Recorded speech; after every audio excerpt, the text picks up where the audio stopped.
জয় শ্রী গণেশ। বলরামের ব্রহ্ম হত্যাজনিত পাপ আজ আমাদের আলোচ্য বিষয়। ব্রহ্ম হত্যা করে বলরামের কি পাপ হয়েছিল এবং এই পাপ থেকে মুক্ত হওয়ার উপায় কি ছিল, এ বিষয়ে বিস্তারিত জানতে ভিডিওটি অবশ্যই শেষ পর্যন্ত দেখবেন। কুরুক্ষেত্রের যুদ্ধ আসন্ন। বলরাম কোনো পক্ষেই যোগ দেবেন না। তাই আত্মাকে পবিত্র করার জন্য তীর্থভবনে যাবেন বলে মনস্থির করলেন।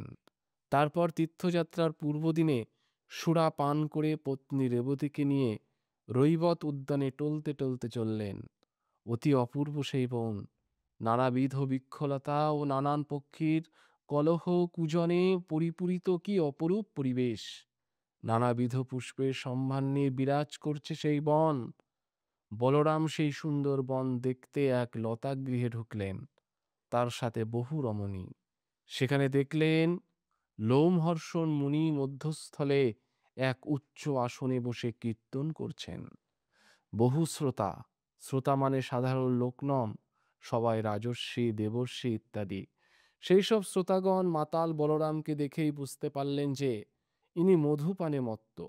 তখন সকলে আসন ছেড়ে উঠে যথাবিহিত বলরামের পূজা করলেন, কিন্তু কেবল লোমহর্ষণ মুনি তার আসন ছেড়ে উঠলেন না।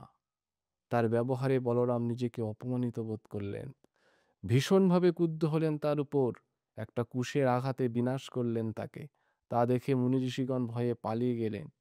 তারপর তার আত্ম উপলব্ধি হলো এবং তিনি চিন্তা করলেন, আমি লোমহর্ষণ মুনিকে হত্যা করায় তিনি ব্রহ্মলোকে চলে গেলেন, আর এই মুনি ঋষিগণ আমার ব্যবহারে রুষ্ট ও ভীত হয়ে পালিয়ে গেলেন। আমার দেহ থেকে যেন দুর্গন্ধ বেরোচ্ছে। ব্রহ্মা হত্যা পাপে আমার আত্মাও কলুষিত হলো। রে দুর্বৃত্ত দেহ, তোকে ধিক। মদেও ধিক, আমার মান সম্মানে ধিক, আর আমার সাহসেও ধিক। কেন মদ পান করলাম? আর যদিও বা করলাম, তবে মান সম্মানের বড়াই করতে গেলাম কেন? আমি কুশ দিয়ে এই হঠকারিতা করতে গেলাম কেন? আমি তো মহাপাপ করলাম।